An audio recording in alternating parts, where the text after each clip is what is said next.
Chapter 2. Josh Jabelko saw his life flash before his eyes right before he died.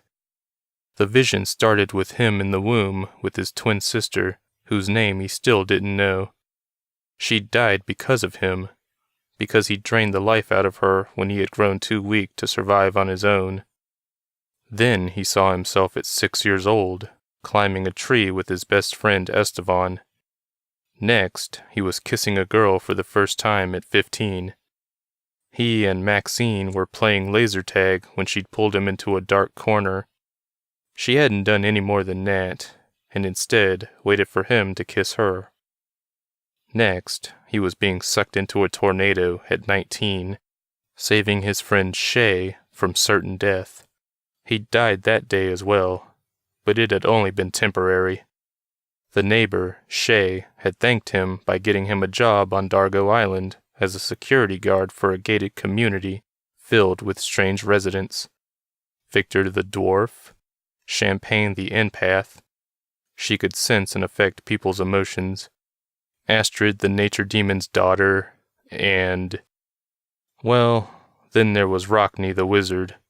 He was Astrid's uncle, a man who wanted to dethrone his own brother as nature demon. As far as Josh knew, there could only be one nature demon at a time, and he or she could control everything from the weather to earthquakes. Josh saw how it appealed to Rockney.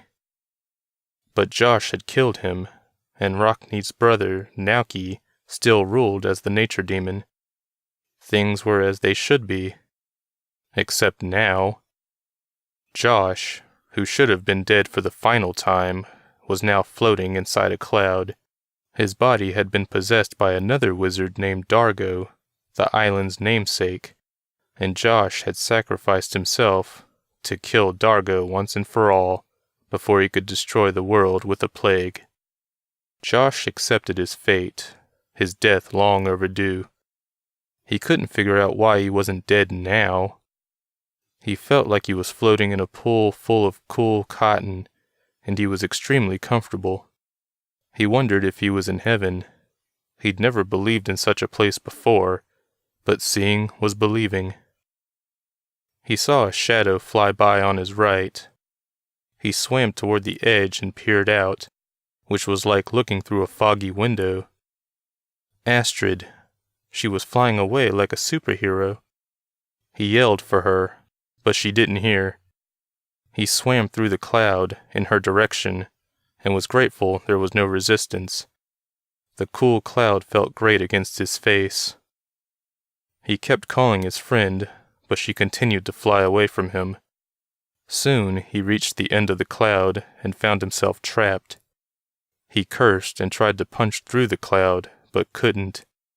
It was like punching a pillow.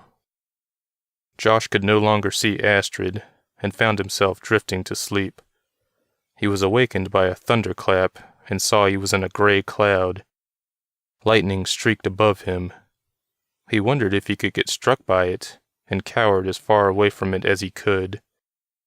He couldn't tell how much time he spent trapped in the clouds, but he saw Astrid occasionally. Every time she flew by, he screamed her name. She never heard.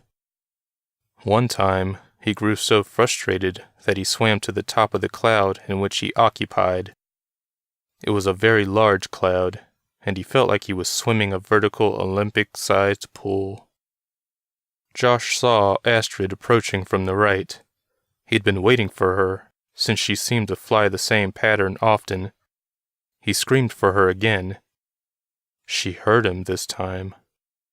She landed at the bottom of the white puffy cloud and looked around. He hadn't expected that and was about to make his way down, but she started to come up. He waited. When she found him, she pulled him out of the cloud, crying with joy.